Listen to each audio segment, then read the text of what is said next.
wassalatu ala asrofil anbiya'i wal mursalin wa ala alihi wa sahbihi ajma'in amma ba'du.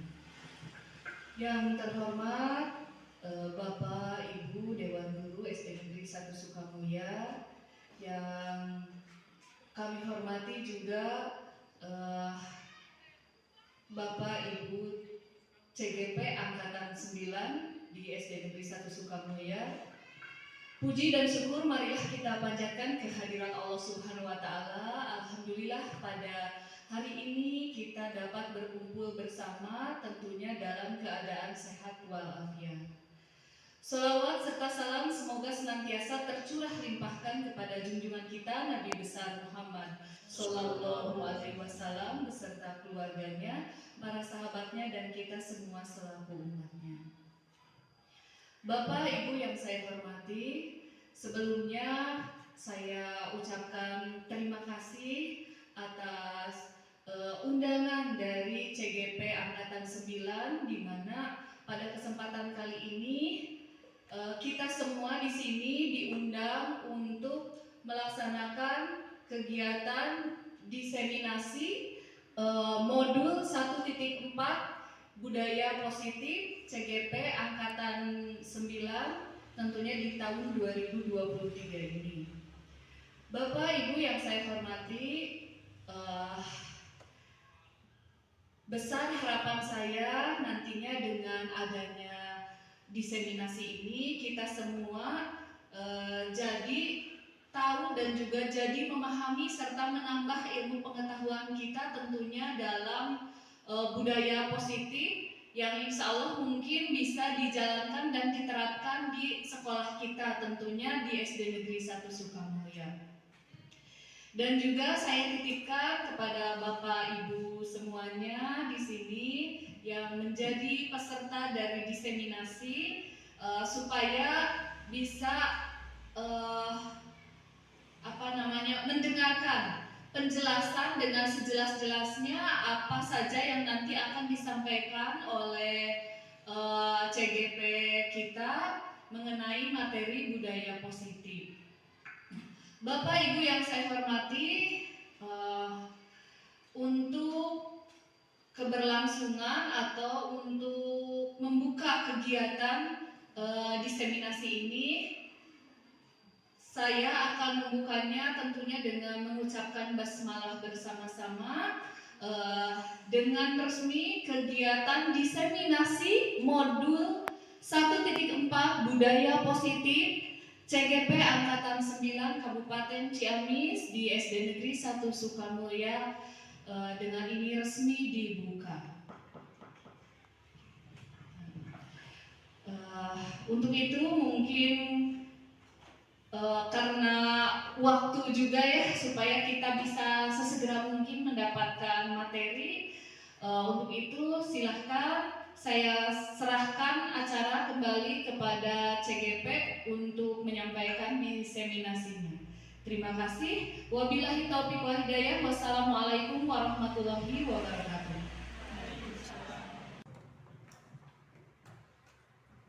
Bismillahirrahmanirrahim. Assalamualaikum warahmatullahi wabarakatuh. Waalaikumsalam warahmatullahi wabarakatuh. Bagaimana kabarnya Bapak Ibu? Alhamdulillah. Alhamdulillah sehat semuanya. Semangat semuanya? Bismillahirrahmanirrahim. Alhamdulillahirabbil alamin wa bihi nasta'inu ala umuri dunya wa din wa sholatu wassalamu ala asrofil anbiya'i wal mursalin wa sallallahu alaihi wasallam Muhammadin wa ala alihi wa sahbihi ajma'in amma ba'du. Pertama marilah kita panjatkan puji syukur kehadirat Allah Subhanahu wa taala karena atas rahmat dan hidayahnya kita semua masih dapat diberikan kesehatan, masih berkumpul bersama di sini dalam keadaan sehat walafiat. Salawat serta salam semoga terlimpah curahkan pada junjungan kita yakni Habibana wa Nabiyana Muhammad sallallahu alaihi wasallam, kepada kita satu umatnya, keluarganya, tabi'at-tabi'atnya. Semoga kita sebagai umatnya mendapatkan syafaat darinya. Amin ya Allah ya rabbal alamin. Yang terhormat Ibu Kepala Sekolah 1 Sukamulya, yang saya hormati Ibu Bapak Guru SDN 1 Sukamulya yang sudah berkenan hadir di tempat ini untuk mengikuti diseminasi budaya positif. Ya langsung saja Bapak Ibu, perkenalkan nama saya Agus Kusmara. Saya mengajar di SD Sukamulya. Saya calon guru penggerak angkatan 9. Nah, saya mendapatkan tugas untuk mendiseminasi budaya positif. Langsung saja. Nah, di sini mengenai budaya positif. Sebelumnya saya ingin menanyakan terlebih dahulu apa yang terlintas di benak atau pikiran Bapak Ibu mengenai budaya positif. Silakan kalau ada yang mau menyampaikan pendapatnya, Ibu Bapak. Ya silakan Bu Erna pendapatnya mengenai budaya positif. Terima kasih Pak Agus. Menurut saya budaya positif itu kebiasaan mungkin ya Pak Agus yang sering kita lakukan di sekolah dan bernilai positif sehingga kita dan seluruh warga sekolah bisa melaksanakannya dengan bertanggung jawab dan sesuai profil pelajar Pancasila. Itu mungkin Pak Agus, terima kasih. Iya, terima kasih Bu Erna yang telah memberikan argumennya, berikan aplaus untuk Bu Erna.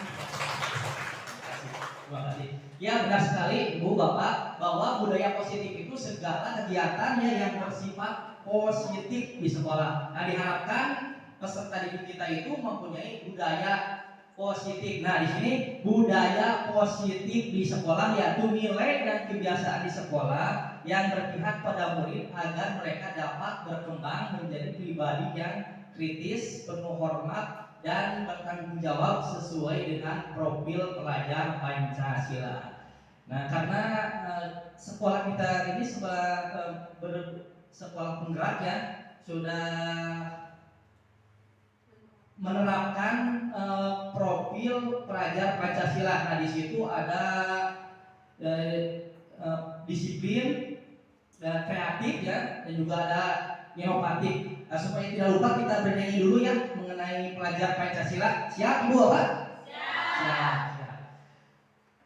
Nah, 1, 2, 3. Pelajar Pancasila beriman dan bertakwa pada Tuhan yang esa dan berakhlak mulia, berkebinekaan global, gotong royong mandiri, kreatif dan bernalar kritis. Ya, terima kasih Bu Bapak, pasti ingat ya. Nah, untuk menerapkan menerapkan budaya positif, di sini ada konsep inti budaya positifnya. Jadi ada konsepnya. Yang pertama itu perubahan paradigma belajar, kemudian disiplin positif.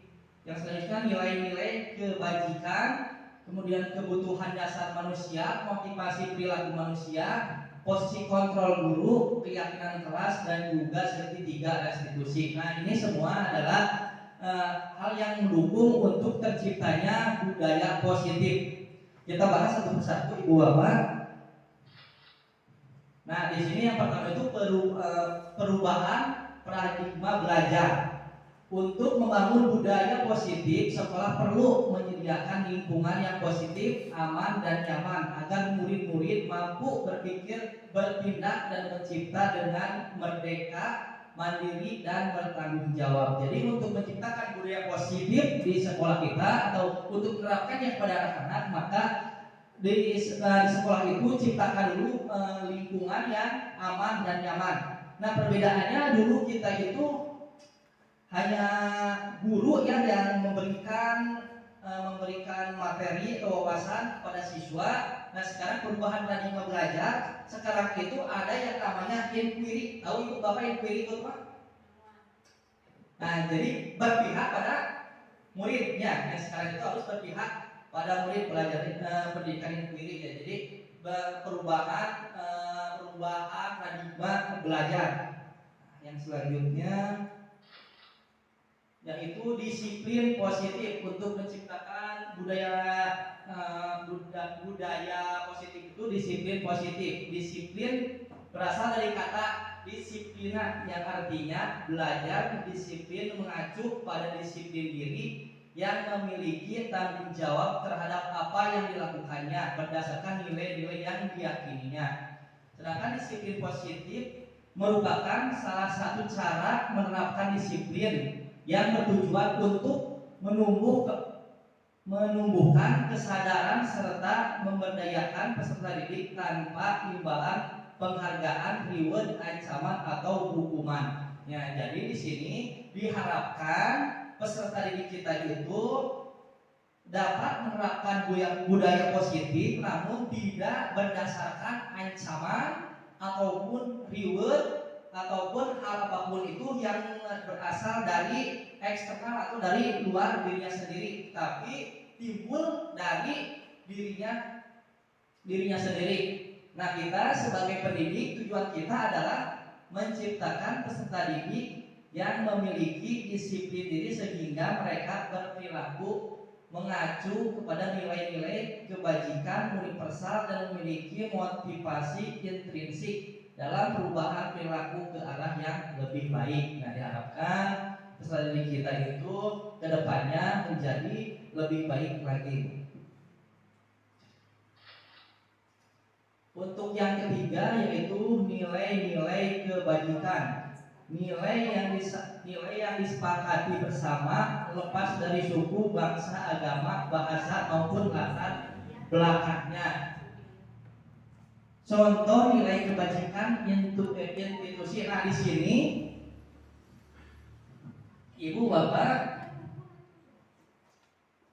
semua ini adalah nilai-nilai kebajikan. Di dalam profil Pancasila juga ada beriman dan bertakwa pada Tuhan Yang Maha Esa, berakhlak mulia, berkebinekaan global, gotong royong, mandiri, kreatif, dan bernalar kritis. Ini semua nilai kebajikan. Ada juga Ibu Primary Years program PYP, toleransi, rasa hormat, integritas, mandiri, menghargai, antusias, empati, keingintahuan, kreativitas, kerjasama, percaya diri, dan komitmen. Ada juga keterampilan hidup, life skill, dapat dipercaya, lurus hati, pendengar yang aktif, tidak merendahkan orang lain, dan memberikan yang terbaik dari diri. Ini semua nilai-nilai positif. Nah, pemerintah kita sudah bagus telah mengadakan kurikulum yaitu profil pelajar Pancasila. Nah, di sini sudah banyak sekali nilai-nilai positif yang diharapkan ada pada peserta didik kita.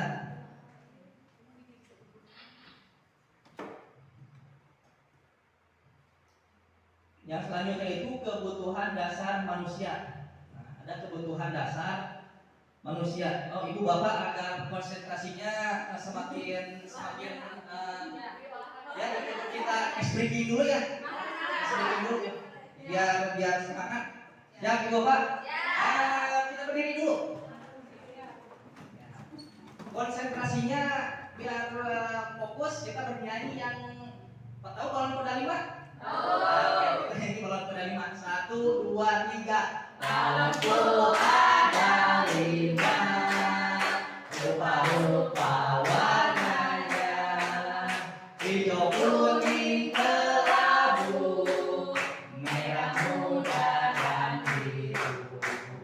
Meletus balon hijau dan hatiku sangat kacau.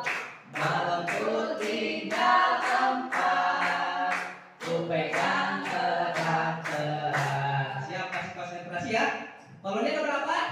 5. Terus balon? Hijau. Ya, siap. Berarti kalau hijau berarti kalau hijau itu door. Ya, kan sudah meletus balonnya, berarti door. Siap. Ibu berarti door dulu, lanjut. Hijau, kuning, kelabu, merah, muda, biru, door. Konsentrasi siap? Ya, kan hijau itu door ya. Hijau itu door, berarti sudah tidak ada kalau hijau. Siap. Mulai. Kelabu.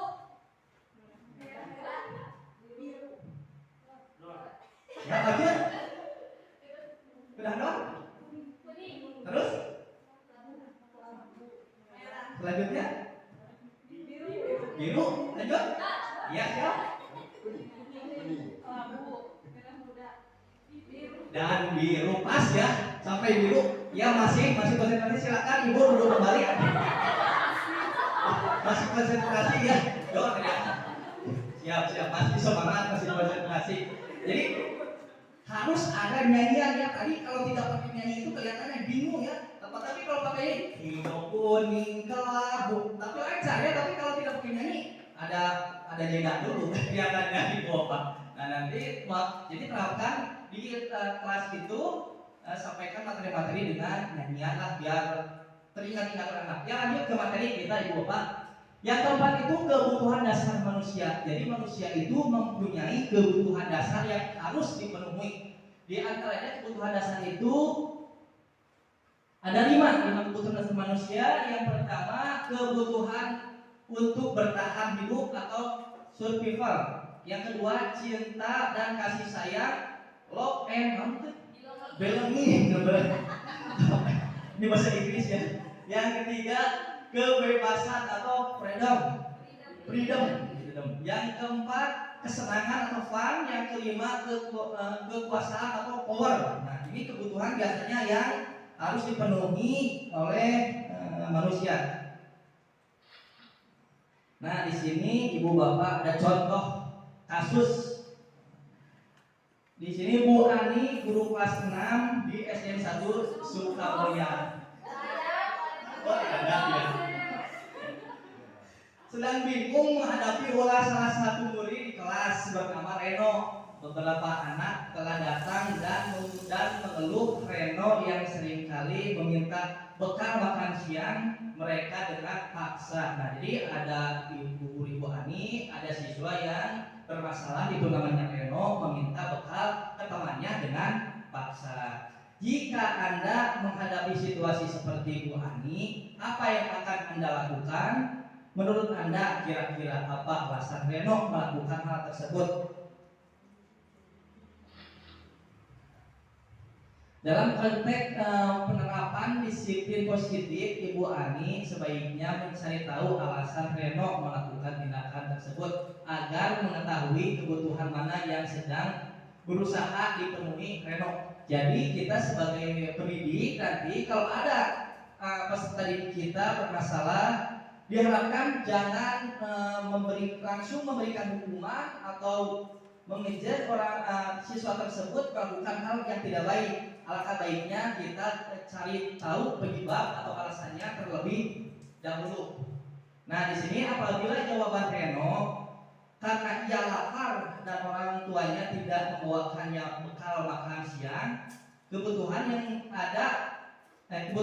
adalah bertahan hidup. Jadi kebutuhan yang Reno inginkan itu adalah untuk bertahan hidup ya. Itu alasan apabila ibunya tidak memberikan bekal makanannya sehingga Reno itu bertahan hidup dengan mengambil makanan dari temannya.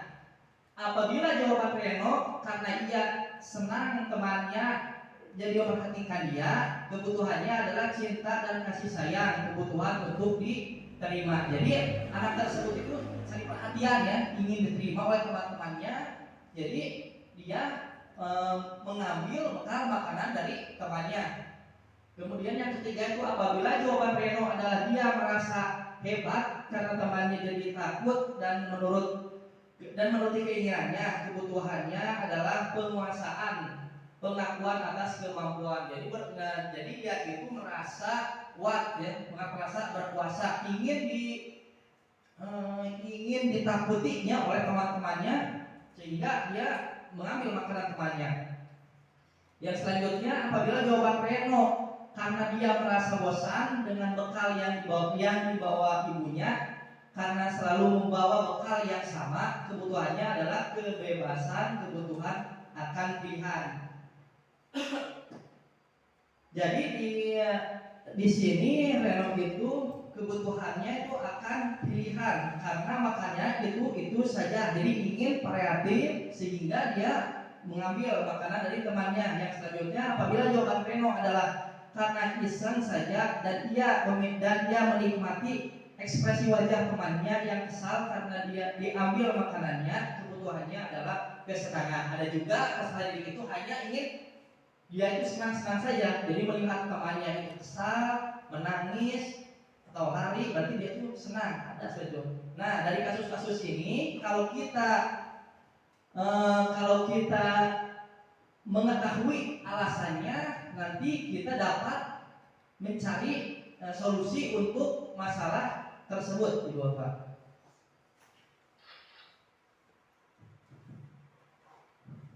Nah, kemudian yang kelima, motivasi perilaku manusia. Nah, jadi dari sini perilaku manusia itu dapat dipengaruhi oleh dua motivasi, yaitu motivasi ekstrinsik dan yang kedua motivasi intrinsik.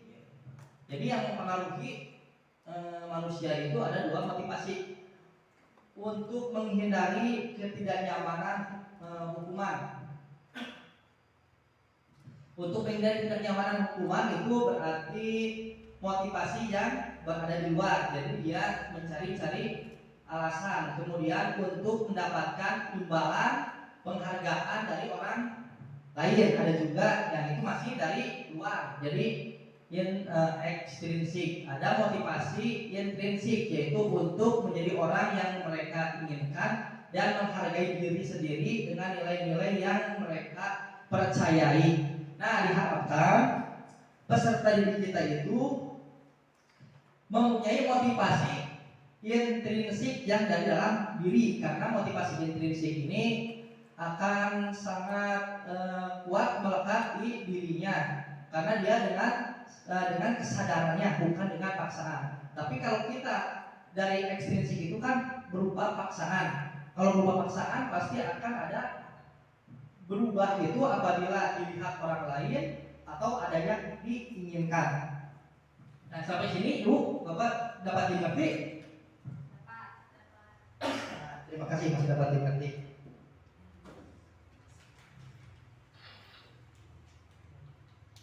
Nah, yang selanjutnya untuk menciptakan budaya positif itu ada posisi kontrol guru. Posisi kontrol guru itu ada 5. Yang pertama penghukum, kemudian pembuat orang merasa bersalah, teman, pemantau, dan manajer. Pembuat orang merasa bersalah biasanya guru akan bersuara lebih lembut ya. Biasanya kalau menasihatnya itu berusaha dengan sangat lembut. Yang ketiga, teman. Guru pada posisi ini tidak akan menyakiti murid, namun akan tetap berupaya mengontrol murid melalui persuasi. Yang keempat, monitor atau pemantau. Monitor berarti mengawasi.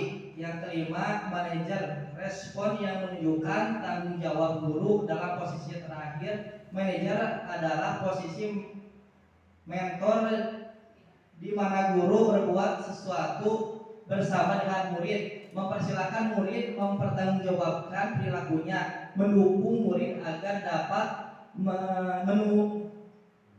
menemukan solusi atau permasalahannya sendiri.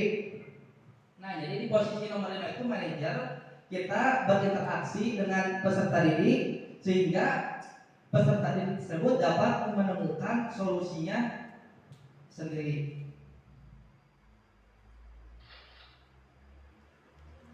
Nah, di sini ada contoh kasus penerapan 5 posisi kontrol guru. Kasusnya itu siswa tidak memakai atribut lengkap saat upacara bendera.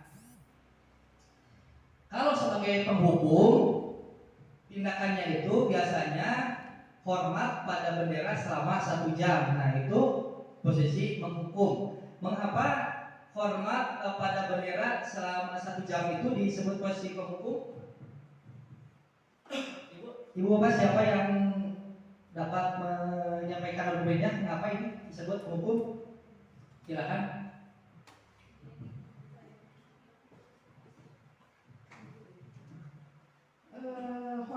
Jadi kan menghukum ya, ada siswa yang tidak memakai atribut saat upacara, kemudian siswa tersebut dihukum dengan disuruh menghormat bendera selama 1 jam. Kenapa disebut penghukum? Sudah jelas ya Pak.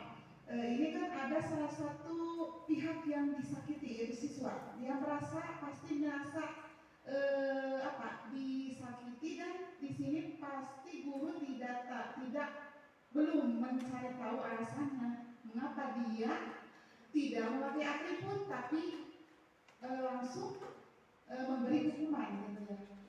Jadi di sini disebut penghukum karena ada sepihak yang disakiti ya, seperti itu. Terima kasih kepada Ibu Yani yang memberikan argumennya mengenai penghukum ya. Ya betul sekali Ibu, karena hormat bendera itu selama 1 jam itu menghukum karena ada efek dia itu tersakiti ya tadi. Betul, sangat tersakiti, dan juga ada takut, itu akan sangat membekas dari anak tersebut. Yang kedua itu membuat merasa bersalah. Contohnya berapa kali ibu bapak harus memberitahu kamu selalu saja mengecewakan ibu bapak. Nah, kalau bicara seperti itu, berarti anak itu nanti akan sangat merasa bersalah. Yang selanjutnya teman, sebagai teman. Ayo dong ikuti arahan sekolah, tolong bantu ibu bapak ya sekali ini. Ya sudah, tidak apa-apa, lain kali jangan sampai berbuat seperti ini lagi ya. Nah, ini sebagai teman karena ada pendekatan-pendekatannya. Yang selanjutnya sebagai pemantau. Nah, dalam posisi ini kamu sudah melanggar peraturan sekolah, kamu tahu konsekuensinya. Setelah upacara kamu beli atributnya ke koperasi dan jangan diulangi lagi. Nah, jadi ini disebut pemantau. Nah, yang terakhir itu adalah manajer. Apakah kamu tahu kesalahan kamu? Kira-kira bagaimana kamu memperbaiki kesalahanmu ya. Jadi ini sebagai manajer karena kita mengajak peserta didik untuk mengetahui kesalahannya, dan juga diharapkan dia dapat menemukan solusinya untuk memperbaiki masalah tersebut. Nah, 5 posisi kontrol ini, ibu bapak diharapkan kita semua mengambil posisi manajer. Nah, karena ini kita dapat berdiskusi dengan peserta didik dan tidak akan menimbulkan efek jerah. Itu biasanya kalau yang menghukum itu ada efek jerah, kalau ini tidak efek jerah, tapi dia menyadari kesalahannya dan memperbaiki kesalahannya dengan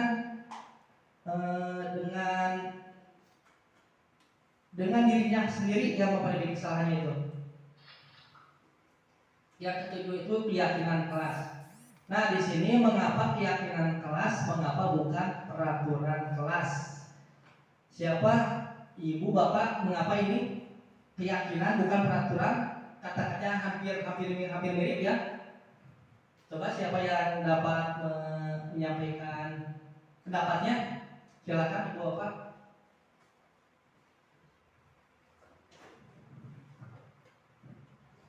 Terima kasih Pak Agus. Di sini saya akan mencoba menjawab pertanyaan mengapa keyakinan kelas dan bukan peraturan kelas. Menurut saya, keyakinan kelas itu datangnya dari dalam dirinya sendiri yang bersifat intrinsik, tidak ada paksaan dan bisa dilakukan dengan cara tanggung jawab. Kalau peraturan kelas, bisa saja anak itu melakukannya karena atas dasar paksaan. Begitu Pak. Terima kasih. Ya, terima kasih Ulis yang menjawab mengenai mengapa keyakinan kelas bukan peraturan kelas ya. Betul sekali, karena tidak ada paksaan ya. Kalau keyakinan kelas itu tidak ada paksaan. Jadi kalau keyakinan itu biasa, kalau peraturan ya, peraturan itu biasanya dibuatnya itu oleh orang lain. Contoh peraturan sekolah, dibuatnya itu biasanya oleh bapak atau ibu kepala sekolah atau bapak ibu guru yang membuatnya, dan dilaksanakan oleh semua warga sekolah. Walaupun dia tidak membuatnya, setiap warga sekolah harus menjalankannya. Beda dengan keyakinan kelas. Kalau keyakinan kelas itu yang membuatnya itu semua yang berada di kelas ya, yang membuatnya itu, dan dilaksanakan oleh mereka yang berada di kelas. Jadi diharapkan dengan semua peserta didik yang diajak membuat keyakinan kelas, dia akan bertanggung jawab dengan apa yang dia inginkan, dengan apa yang dia buat. Itu diharapkan. Jadi akan timbul dari dalam dirinya sendiri dan diharapkan tumbuh budaya positif.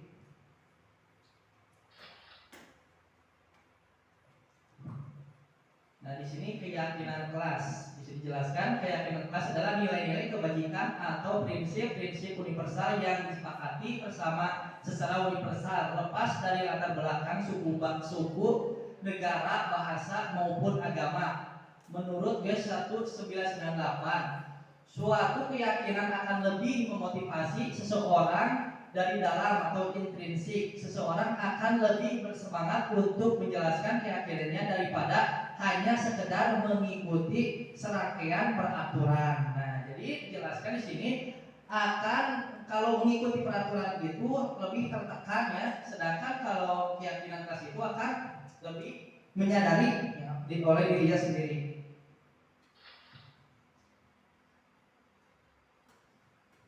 Di sini ada pembentukan keyakinan kelas.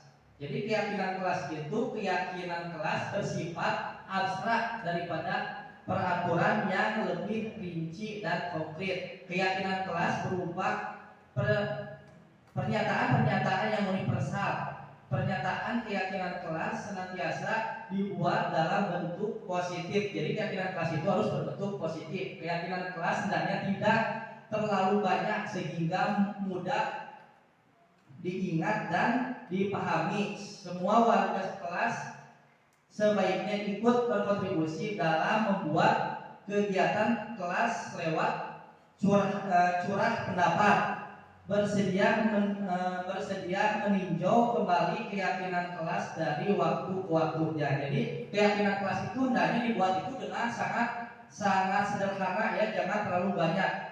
Angka baiknya kalau kita dilihat dari kelas 1 itu kan daya ingatnya itu masih belum kuat ya. Jadi jangan terlalu banyak, cukup 5 saja diusahakan. Nah, semakin banyak, semakin tinggi kelasnya, silakan diperbanyak, minimal 10 lah. Dan juga itu harus menarik agar dapat dilihat atau dipantau oleh peserta didik. Jadi jangan biasa-biasa saja, harus menarik, ada gambar-gambarnya. Bagaimana Ibu Bapak di sini sudah membuat keyakinan kelas? Sudah? Nah, nanti dan juga dilihatnya itu kalau bisa pas masuk. Nah, pas masuk dia dapat langsung melihat keyakinan kelas. Jadi akan mudah diingat dan dilaksanakan. Nah, ini ada peraturan dan keyakinan, sangat perbedaannya ya. Kalau peraturan itu selalu kembalikan buku ke tempatnya. Kalau keyakinan kelas itu tanggung jawab, jadi tanggung jawab dalam mengembalikan buku. Dilarang mengganggu orang lain. Keyakinan kelasnya itu menghormati orang lain. Kemudian hadir di sekolah 15 menit sebelum pembelajaran.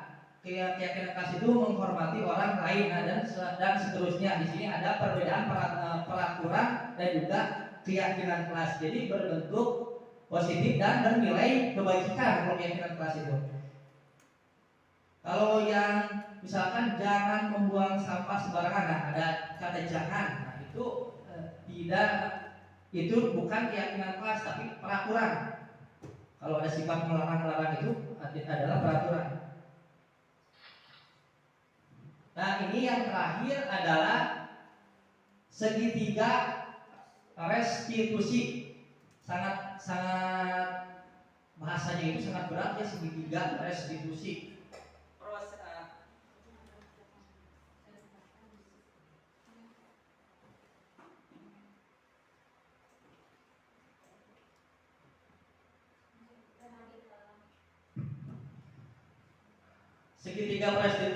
Segitiga restitusi, proses menciptakan kondisi bagi murid untuk memperbaiki kesalahan mereka sehingga mereka bisa kembali pada kelompok mereka dengan karakter yang lebih kuat. Melalui restitusi guru dapat membantu murid menjadi lebih memiliki tujuan, disiplin positif serta memulihkan dirinya setelah berbuat salah.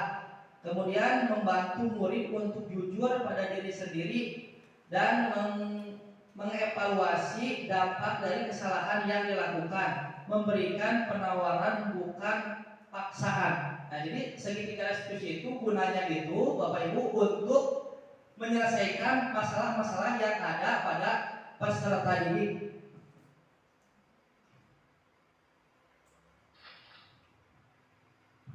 Nah, di sini ada bentuk hukuman itu tidak datangnya itu tidak terencana atau tiba-tiba, kemudian murid tidak tahu apa yang akan terjadi, tidak dilibatkan, bersifat satu arah, berupa hukuman fisik atau psikis. Nah, jadi itu bersifatnya itu satu arah, biasanya dari pengajar saja atau dari guru saja, tidak dilibatkan siswa dan siswa itu tidak tahu apa-apa dengan yang terjadi. Kemudian kalau konsekuensi terencana disepakati sesuai peraturan, murid tetap dibuat tidak nyaman, sikap guru selalu memonitor murid. Jadi ada terencana ya. Kalau konsekuensi itu biasanya ada aturan-aturan yang telah disepakati. Sedangkan kalau restitusi adalah proses menciptakan kondisi bagi murid untuk memperbaiki kesalahan. Proses kolaboratif yang mengajarkan murid untuk mencari solusinya sendiri. Nah, kalau restitusi itu kita akan berinteraksi dengan peserta didik. Nah, segitiga restitusi tadi ada segi restitusi. Nah, ini akan lebih baik yang restitusi, proses kolaboratif. Jadi ada interaksi dengan peserta didik untuk menyelesaikan masalahnya. Nah, ini yang disebut dengan segitiga restitusi. Nah, jadi segitiga restitusi ini tidak bisa ibu bapak melewati atau mengubah tahapannya. Misalkan tahapan validasi kita diposisikan nomor 1, kemudian menanyakan keyakinan nomor 2, tidak bisa. Jadi posisinya itu harus seperti ini.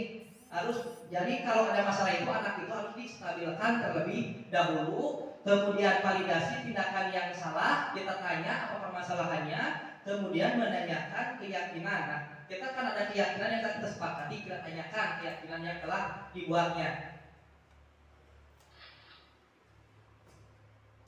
Nah, ini cara menstabilkan identitas. Jadi ada ini kata-katanya berbuat salah itu wajar. Nah, jadi kita yang penting itu menstabilkan dengan kata-kata yang tidak menyudutkan. Ya, kata-kata jangan menyudutkan. Tidak ada manusia yang sempurna. Jadi anak tidak ada manusia sempurna, semua pernah melakukan kesalahan. Sehingga anak itu akan merasa nyaman dan dapat mengutarakan apa yang terjadi sebenarnya.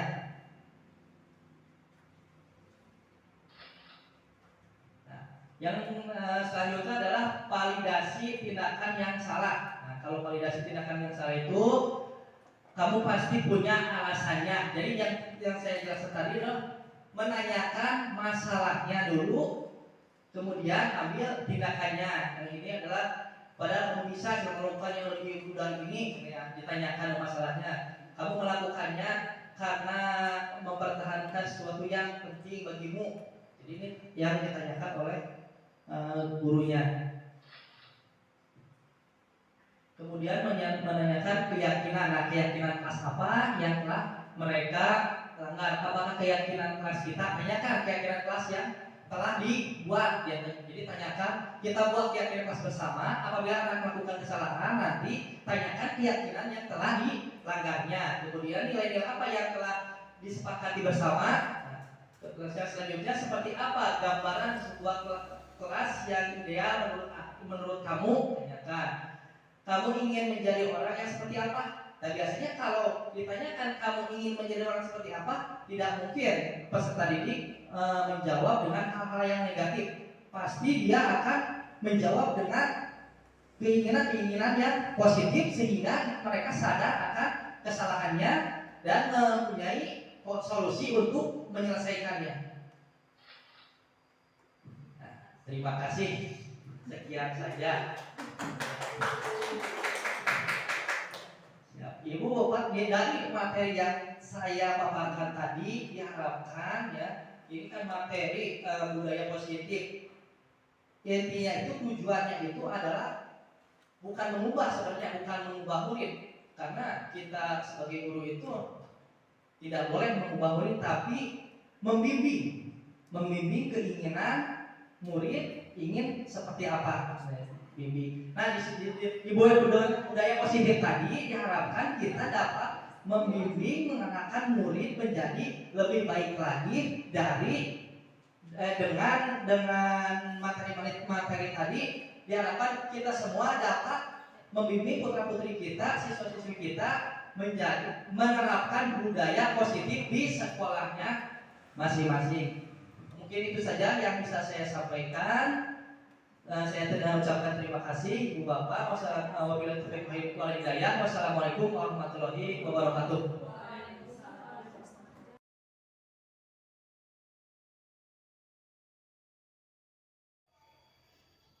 Assalamualaikum warahmatullahi wabarakatuh. Nama saya Erna Nurholisah. Saya adalah rekan sejawat dari Bapak Agus Kusmara SPD. Beliau adalah salah satu calon guru penggerak yang berasal dari SD Negeri 1 Sukamulya, Kabupaten Ciamis. Saya mengucapkan banyak terima kasih kepada Pak Agus Kusmara yang sudah melakukan diseminasi penerapan modul 1.4 budaya positif. Saya mendapatkan banyak sekali ilmu yang bermanfaat ketika beliau mendiseminasikan materi budaya positif tersebut. Dan besar harapan saya suatu saat nanti dapat diimplementasikan dengan baik di sekolah kami. Semoga suatu saat nanti sekolah kami bisa menjadi sekolah yang melakukan perubahan ke arah yang lebih baik dan semakin berkualitas. Terima kasih. Wassalamualaikum warahmatullahi wabarakatuh.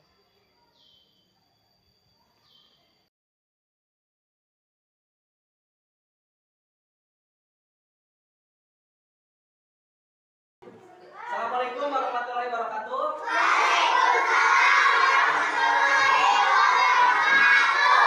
Bagaimana kabarnya hari ini? Semangat? Untuk pertemuan kali ini kita akan membuat keyakinan kelas. Ya, karena di sini kita belum membuat keyakinan kelas. Apa sudah ada yang tahu keyakinan kelas itu apa? Belum. Sudah ada yang tahu belum? Apa itu keyakinan kelas? Sudah ada yang tahu belum? Nah, kalau begitu, Bapak akan jelaskan terlebih dahulu apa itu keyakinan kelas. Keyakinan kelas itu hampir sama dengan tata tertib atau peraturan di sekolah. Ada kan ya tata tertib sekolah atau tidak? Ya, tahu ya tata tertib sekolah kita ada ya tata tertib sekolah. Nah, hampir sama dengan tata tertib sekolah. Namun tata tertib sekolah itu dibuatnya itu oleh guru dan juga kepala sekolah ya. Jadi dibuat oleh pihak sekolah dan dilaksanakan atau ditaati oleh semua warga sekolah. Jadi yang menaati itu buat siswa, guru, kepala maupun siapapun yang berada di lingkungan sekolah. Nah, itu tata tertib sekolah. Kalau keyakinan kelas dibuatnya itu oleh kita yang berada di kelas. Misalkan kita kelas berapa ini? 3A. Nah, kelas 3A. Jadi kita di kelas 3A itu membuat keyakinan kelas ya. Jadi ya, keyakinan kalimatnya itu harus kalimat yang positif. Jadi dibuat oleh kita semua yang berada di kelas ini dan dilaksanakan atau ditaati oleh kita semua yang berada di kelas 3 karena yang membuatnya kelas 3 ya. Jadi dibuat oleh kita semua dan juga dilaksanakan ditaati oleh semua warga semua yang berada di kelas 3. Nah, itu keyakinan kelas. Kalau contohnya keyakinan kelas itu yang bersifat positif, misalkan bertanggung jawab, nah, kemudian disiplin. Jadi keyakinan kelas itu segala sesuatu yang mengatur kita di kelas. Jadi mengapa kita harus membuat keyakinan kelas? Siapa yang tahu? Mengapa?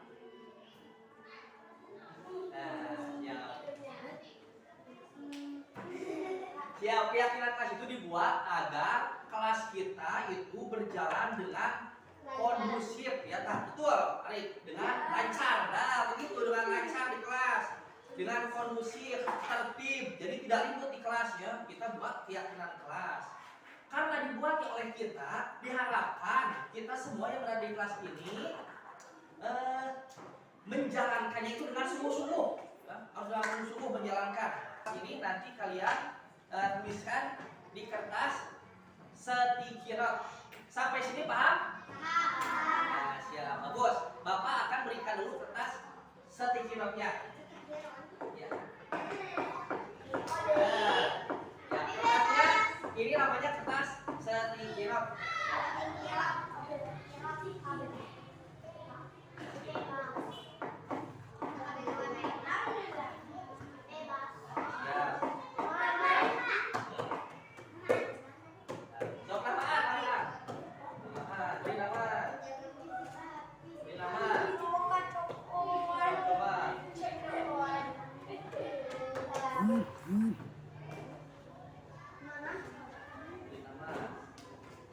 Siapa yang belum?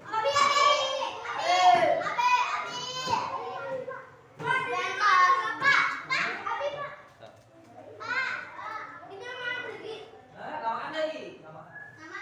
Iya, pakai nama.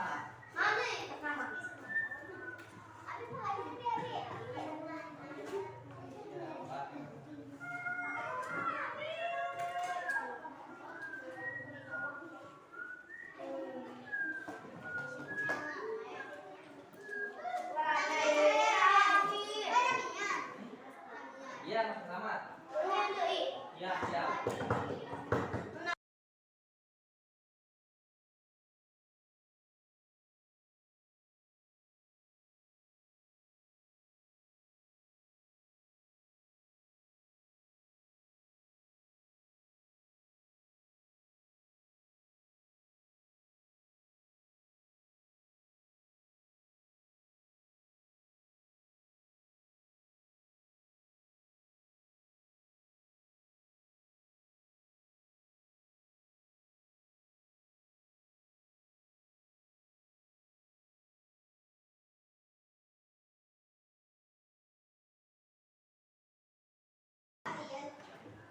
Silakan kumpulkan di depan. Nah, di sini ada keyakinan kelas. Nah, lihat sini ada keyakinan kelas. Tempel di sini. Nah, tempelkan. Satu. Ya, satu. Kan satu orang satu aja yang tempelkan ya. Ya, betul. Nah, ya. Silakan tempel di mana saja. Nah, silakan. Silakan tempel di mana aja. Yang penting di kertas Kenapa? Nah, sip, bagus. Yang tidak nempel, simpan aja di bawah. Yang tidak nempel, simpan. Nah, ya. Bagus, semuanya sudah. Bagaimana? Senang semuanya? Senang. Iya, nanti kita buat keyakinan kelas ya. Nanti Bapak akan bacakan keyakinan kelasnya. Nah, di sini sudah ada keyakinan kelas yang kalian buat. Nah, ya. Ada di sini saling tolong menolong. Ya, ada saling tolong menolong. Kemudian bertanggung jawab, mengerjakan tugas. Ada yang disiplin, ada yang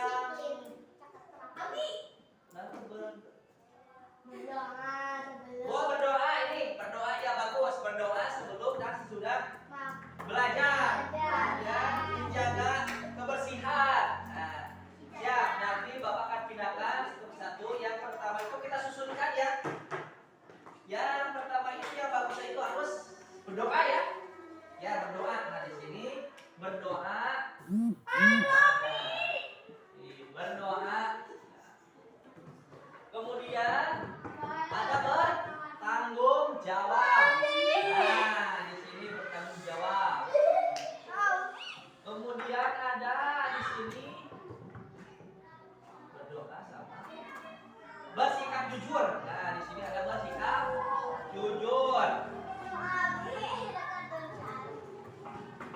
Kemudian ada disiplin. Nah, disiplin. Disiplin. Ada semangat dalam belajar. Ya, harus semangat dalam belajar. Nih, ada semangat. Kemudian ada saling menghargai. Nah, di sini ada saling menghargai. Bersikap jujur.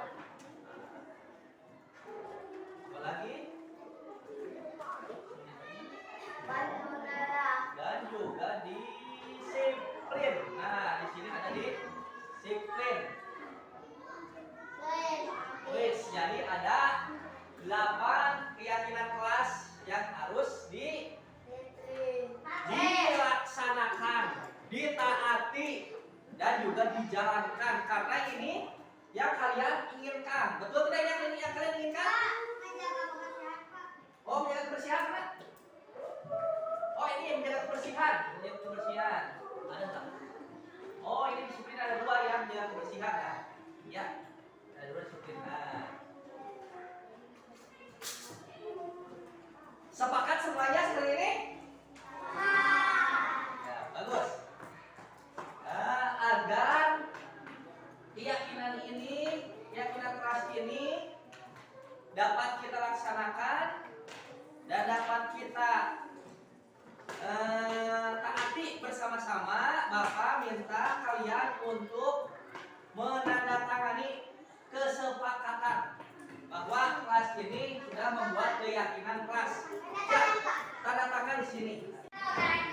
Silakan untuk menandatangani keyakinan kelas yang telah kita buat. Silakan tanda terlebih dahulu.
semuanya telah menandatangani kesepakatan kelas atau keyakinan kelas yang kita buat. Nah, ini ya pertanyaannya. Semoga kita semua di sini kelas ini yaitu kelas berapa? Kelas 3A dapat menaati dan menjalankan keyakinan kelas yang telah kita buat. Siap semuanya? Kompas siap semuanya? Siap. Bagus.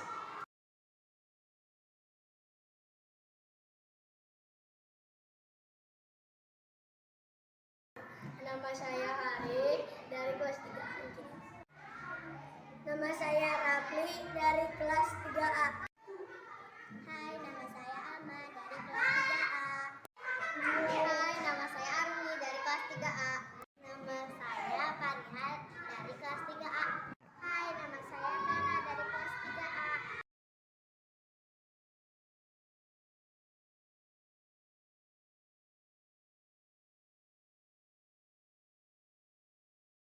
Senang sekali. Senang sekali. Senang sekali. Senang sekali. Senang sekali. Senang sekali.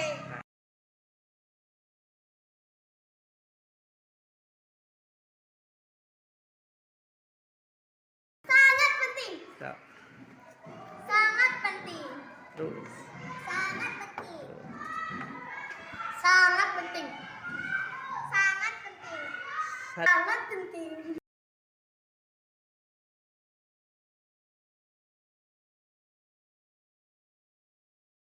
Karena menumbuhkan rasa tanggung jawab. Karena dapat disiplin. Karena dapat menghargai orang lain. Membuat kita lebih baik lagi. Membuat kita lebih baik lagi. Karena membuat kita disiplin.